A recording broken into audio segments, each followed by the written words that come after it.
एबेका social media जाओ माने social media अच्छी बोली वर्तमान भाइराल चलची କାଇଁ ଆମେ ସୋସିଆଲ ମିଡ଼ିଆ କଥା ଯଦି କହିବା ସୋସିଆଲ ମିଡ଼ିଆ ପାୱାର ନାହିଁ କାହିଁକି ଏଇ ଆମ ଗୋଟେ ଯୋଉ ଆମର ଗୋଟେ ବୁଢ଼ା ମଉସା ଗୋଟେ ଯୋଉ ତାଙ୍କ ଯୋଉ କଙ୍କାଳ ନେଇକି ପଳେଇଗଲେ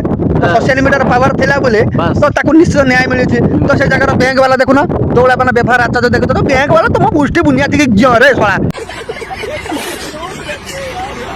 ମାନେ ସବୁ ବ୍ୟାଙ୍କ କର୍ମଚାରୀ ବହୁତ ଭଲ ଥାନ୍ତି ଇଏ ଯୋଉ ଅପମାନ ଜଣକୁ କଲେ ପ୍ରମାଣ ନେଇକି ଆସିବ ତ ସବୁ ନେଇକି ଜଣେ ନେଇକି ଗଲା ମାନେ डेथ सर्टिफिकेट କଥା କହିଛନ୍ତି କିନ୍ତୁ ସେ ମଉସା ଜଣ ଡେଥ୍ सर्टिफिकेट କଣ ଜାଣିନାହାନ୍ତି ସେ ପ୍ରମାଣ ଖୋଜିଲେ ଦେଖ ଶୁଣ ମୁଁ ଆଉ ଗୋଟେ ଭିଜୁଆଲ ଦେଖ ଏଇ ବ୍ୟାଙ୍କ କର୍ମଚାରୀ ଦେଖ ମୋବାଇଲ ମାନେ ଲାପଟପର ମାନେ ସିଷ୍ଟମର ଗେମ୍ ଖେଳୁଛି ତମେ ଭିଜୁଆଲଟା ଦଉ ତମେ ଦେଖିବ ଗେମ୍ ଖେଳୁଛି ତ ଗେମ୍ ଖେଳିବା ଦ୍ୱାରା ଆମେ ବାପା ମା ଯେତେବେଳେ ତାକୁ ଦେଖିଥିବ ଯେତେବେଳେ ଆମେ ଗେମ୍ ଖେଳିଦେଉ ଡାକିଦେବା ଖାଇଲୁ ନା ହଁ ଆମେ ଖାଇଦେଇଛୁ ତ କଥା ହେଉଛି ନ ଖାଇକି ବି ଛୁଆ କହୁଛନ୍ତି ଆମେ ଖାଇଦେଇଛୁ ବୋଲି ତ କଥା ହେଉଛି ସେଇଆ ଯେ କ'ଣ ନ ଖାଇକି ଜଣେ କହୁଛି ଖାଇବା ନା ସେ ସେଇଭଳିଆ ବ୍ୟବହାର ଆଚାର୍ଯ୍ୟ ଜଣକୁ କରିଥିବ ବୋଲି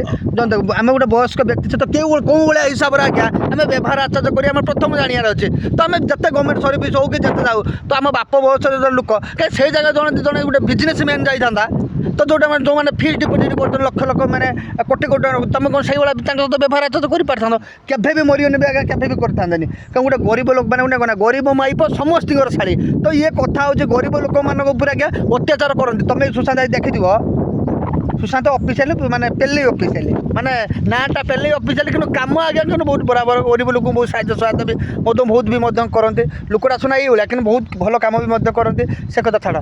ତ ଦେଖିଥିବ ଯେତେବେଳେ ଗୋଟେ ଗରିବ ଲୋକ ଆଗେ ଯେତେବେଳେ ଦେଖିଥିବ ବ୍ୟାଙ୍କକୁ ଯାଇଥିବ ଲାଇନ୍ ହିସାବରେ କାମ ଚାଲିଥିବ ଲାଇନ୍ଟା ରହିବା ଦରକାର କିନ୍ତୁ ସେ ଜାଗାରେ ଗୋଟେ କରୋଡ଼ପତି ଯାଉ ତା ପ୍ରତି କୌଣସି ହିସାବରେ ଲାଇନ୍ ନଥାଏ ଯଦି ଲାଇନ୍ ନଥାଏ ମାନେ ଗରିବ ଲୋକ ସମସ୍ତଙ୍କର ଶାଢ଼ୀ ଗରିବ ଲୋକଙ୍କ ସହିତ ଏମିତି ବ୍ୟବହାର ଆଚାର୍ଯ୍ୟ କ'ଣ ପାଇଁ କର ଆଜ୍ଞା ଆଜି ମୁଁ ମହାଜନ ଅଛି କାଲି ବେଳ ପଡ଼ିଲେ ଗରିବ ବି ହେବି କାଲି ଯେଉଁ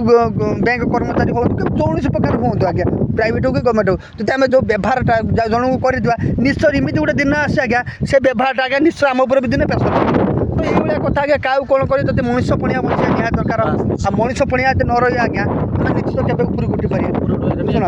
ଯେତେ ଟଙ୍କା ଥିଲେ ବି ଆଜ୍ଞା ଯଦି ମଣିଷ ପଣିଆ ଆମ ପାଖରେ ନାହିଁ ଗୋଟେ କଙ୍କାଳ ମଣ ଗୋଟେ କ'ଣ ସବୁ ବି ଏଠି ଶାନ୍ତି ନାହିଁ ଆଜ୍ଞା ଯଦି ସବୁ ଗୋଟେ କଥା ଆମେ ଯେତେବେଳେ କିଛି ଗୋଟେ ମରିବା ଲୋକ ଗୋଟେ କଥା କୁହନ୍ତି ମୁଁ ମରିଗଲେ ପରେ ଶାନ୍ତି ଟିକେ ପାଇବି କି ନାହିଁ ଆଜ୍ଞା ଏଇ କଥାରୁ ଜଣା ପଡ଼ିଲା ଯେ କ'ଣ ତମେ ମରିଗଲା ପରେ ବି ମଧ୍ୟ ଶାନ୍ତି ନାହିଁ ଏଇଥିପାଇଁ ଶାନ୍ତି ନେଇ କ'ଣ ଏମିତି ପ୍ରମାଣପତ୍ର ଦିନେ ଆବଶ୍ୟକତା ପଡ଼ିବ ସବୁ ବି ମଧ୍ୟ ଯାଉଛି ବ୍ୟାଙ୍କକୁ ମାନେ ଜାଣିପାରୁଛ ମାନେ ମଲା ଶବରେ ବି ମଧ୍ୟ ଦମ୍ ଥାଏ ଏଠି